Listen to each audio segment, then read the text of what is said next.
শ্যামলীকে এবার বিয়ে দিতে চাইল বর্ণমালার দাদু দিদা। হ্যাঁ বন্ধুরা, এমনটাই দেখা যাবে। বিস্তারিত জানতে ভিডিওটিতে লাইক দিয়ে সম্পূর্ণ দেখতে থাক। শ্যামলী অনিকেতের কথা শুয়ে শুয়ে ভাবতে থাকে আর খুব কষ্ট পেতে থাকে। এরপর দেখা যাবে হঠাৎ করে একটা শব্দ পায়, আর এদিকে দেখা যাবে মোড়লদা, যে কিনা বর্ণমালার দাদু দিদার সম্পত্তি ভোগ করতে চায়। সে বাহিরে কথা বলছে দুটো লোকের সাথে আর বলছে যে এই সয় সম্পত্তি সমস্ত কিছু হাতাতে হবে। এবার তোর নাতনি এসেছে, এবার তো আমরা কিছুই পাবো না, তার জন্য আমাদেরকে সব কিছু পুড়ে ছাই করে দিতে হবে। সমস্ত বলতে লাগলে এদিকে শ্যামলী জানালার কাছে এসে এই সমস্ত কথা শুনে অবাক হয়ে যায় আর বলতে থাকে, কি বলছে? দাদু দিদাকে মারার প্ল্যান করছে, সমস্ত কিছু হাতিয়ে নেবে? এটা আমি থাকতে কিছুতেই হতে দেব না, কিছুতেই না। যেই মুহূর্তেই দেখা যাবে আগুন লাগাতে যাবে, সেই মুহূর্তে শ্যামলী গিয়ে হাতটা ধরে নেয়। আর শ্যামলী হাতটা ধরে ওদেরকে গিয়ে বলতে থাকে যে আমি থাকতে এটা কিছুতেই হতে দেব না, কিছুতেই না।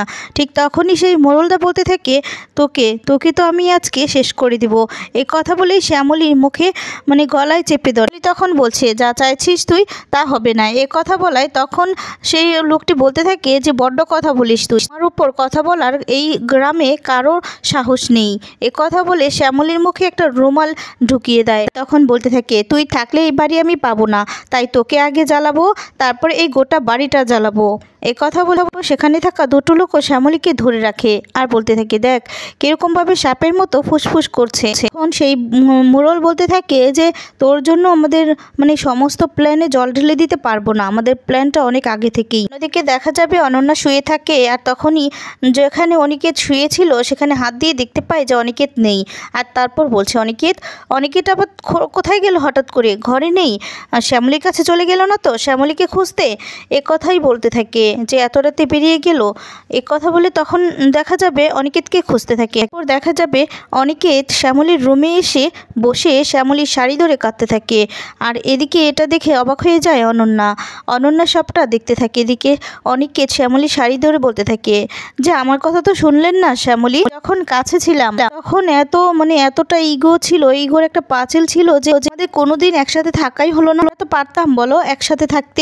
আমাকে মিথ্যে আশ্বাস দিয়ে তুমি চলে গেলে, এভাবে সবটা শেষ করে দিয়ে কেন চলে গেলে তুমি? আমারই ভুল, আমার উচিত হয়নি সেদিন তোমাকে একা ছেড়ে আসা। তুমি একেবারে হারিয়ে যেতে না বলো? আমি যদি তোমাকে একা না রেখে চলে আসতাম তাহলে অন্তত এভাবে তুমি আমাকে ছেড়ে চলে যেতে পারতে না, আমার সামনে দিয়ে তুমি কিছুতেই যেতে পারতে না। এই কথা বলে খুব কাঁদতে থাকে। আর তখনই দাঁড়ালেই দেখা যাবে অনন্যাকে দেখতে পায়। অনন্যাকে দেখে অবাক হয়ে যায়। এরপর দেখা যাবে অনন্যা বলতে থাকে যে অনিকেত কি করছো তুমি, কি করছো? শ্যামলী নেই। আর তখন বলে, কে বলেছে শ্যামলী নেই? করছো তুমি এই ঘরে? যাও প্লিজ যাও, আমাকে একা থাকতে দাও। অনন্যা বলে, আমি তোমাকে একা থাকতে দিতে পারি না অনিকেত, আমি তোমার পাশে আছি, সারাটা জীবন পাশে থাকবো। তখন অনিকেত খুব রেগে যায়, রেগে গিয়ে মন্দাকে ডাকতে থাকে। দেখা যাবে অনন্যা খুব রেগে যায়, রেগে গিয়ে বলতে থাকে, কি বোঝাতে চাইছো তুমি অনিকেত? শ্যামলী চলে গেছে, শ্যামলী তোমার পাস্ট। পর অনিকেত বলতে থাকে, শ্যামলী চলে গেছে?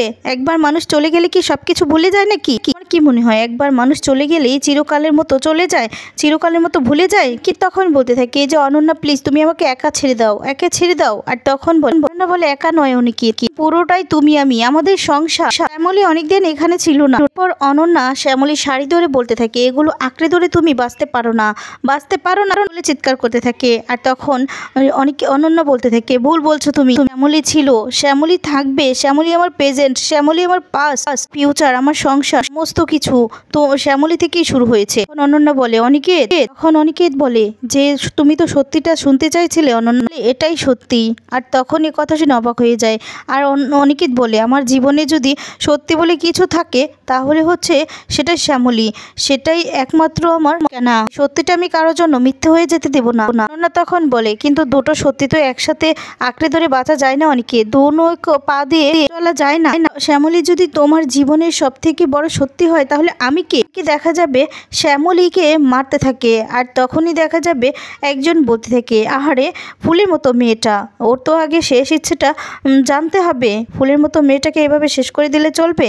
কি হলো বলো না তোমার শেষ ইচ্ছেটা কি?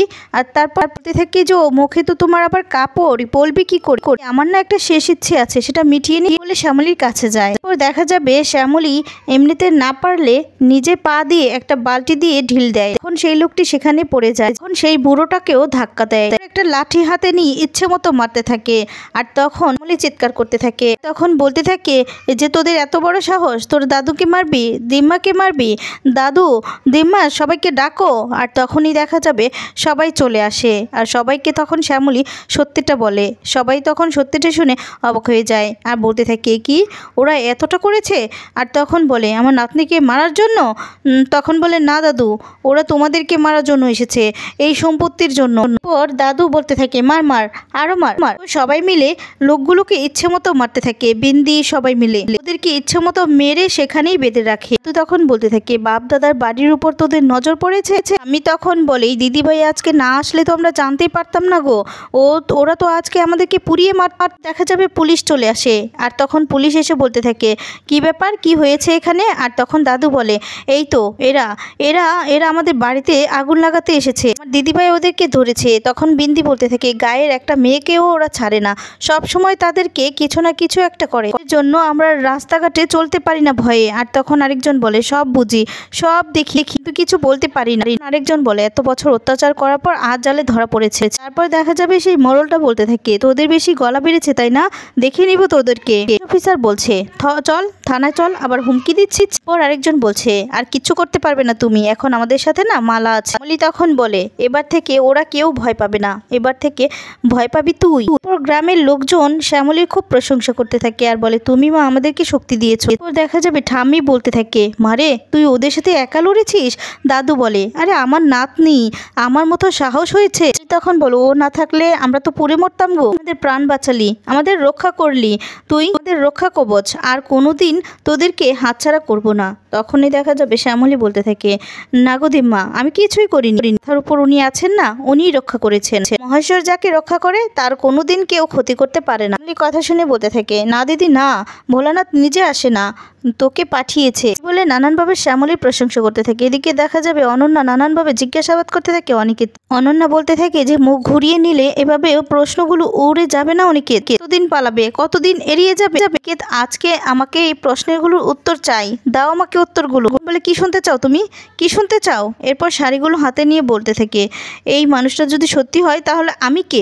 অনিকেত বলে ভুল হয়ে গেছে অনন্যা, অন্যায় হয়ে গেছে, তোমাকে বিয়ে করাটা অন্যায় হয়ে গেছে, ভুল হয়ে গেছে। এখন অন্যায় কথা শুনে অবাক হয়ে বলতে থাকে তাহলে এটাই সত্যি, বিয়ের আগে যা বলেছিলে সবকিছু। আর তখন বলে হ্যাঁ সবকিছু মিথ্যে, একটাও সত্যি নয়। দেখা যাবে অনন্যা সেই পুরনো কথাগুলো মনে করতে থাকে আর বলে কি বলছো কি অনিকেত। এখন অনিকেত বলছে আর যখন বলছি তখন আমাকে বলতে দাও অনন্যা। তখন বলে আমি কিছু বুঝতে পারছি না অনন্যা, কোনটা ভুল কোনটা সঠিক আমি কিচ্ছু বুঝতে পারছি না, আমি বুঝতে পারিনি আমি। এ কথা বলে খুব কাঁদতে থাকি। অনন্যা বলে তুমি কি বলছো অনিকেত, আমাদের সম্পর্কটা কোনো ভিত্তিহীন, মানে ভিত্তি নেই। এখন অনিকেত বলে তুমি ঠিকই ধরেছ, আমি এখন যা যা বলছি সবটাই ঠিক বলছি, শুধু ইগোর জন্য একের পর এক মিথ্যে বলেছি। অনিকেত সমস্ত কথাই খুলে বলে দেয় আর তারপর বলতে থাকে যে অনন্যা তুমি আমাকে বলেছিলে না যে কোনো একজনকে বেছে নিতে, একটা পথ বেছে নিতে, তুমি আমাকে ডিভোর্স দিয়ে দাও। কথাটা শুনে অবাক হয়ে যায়। অনন্যাকে বলতে থাকে যে আমি আদৌ সেই মানুষটার কাছে পৌঁছাতে পারবো কি না আমি জানি না অনন্যা, কিন্তু আমি এটাও সত্যি যে আমি কোনোদিনও শ্যামলীকে ভুলতে পারবো না, কোনোদিনও না, সবসময় আমার বুকে উনি থাকবেন, আমি ওনাকে কিছুতেই ভুলে তোমার সাথে সংসার করতে পারবো না। দেখা যাবে ঠাম্মি বলতে থাকে তোকে আমরা কোনোদিনও যেতে দেব না, কোনোদিনও না, তুই হচ্ছিস আমাদের রক্ষা কবচ। এরপর দেখা যাবে যেতে দিবে না এটাই বলছে শ্যামলী। তখন মনে মনে বলছে আমার যে আর যাওয়ার জায়গা নেই, স্যার আপনি অনন্যাকে নিয়ে ভালো থাকুন, সংসার করুন। আর তখন এই কথা ভেবে খুব কাঁদতে থাকে। তখন বলে আমি এখান থেকে আর যাব না, এখানেই আমি মালা সেজেই থাকবো। দেখা যাবে ঠাম্মি শ্যামলীর বিয়ের কথা বলে আর বলে তোকে তো তোর মনের মানুষের সাথে মিলতে হবে। আর তখন বলে ঠাম্মি আমার যে তেমন মনের মানুষ নেই আর তেমন মানুষ হবেও না। বিন্দি বলতে থাকে এমন কথা কেন বলছো। এরপর বলে আমি নিজেই সেই পথ বন্ধ করে দিয়েছি। কথাটা শুনে সবাই অবাক হয়ে। বন্ধুরা আজকের পর্বটি তোমাদের কেমন লেগেছে কমেন্টস করে তোমাদের মতামত জানিয়ে দাও। ধন্যবাদ।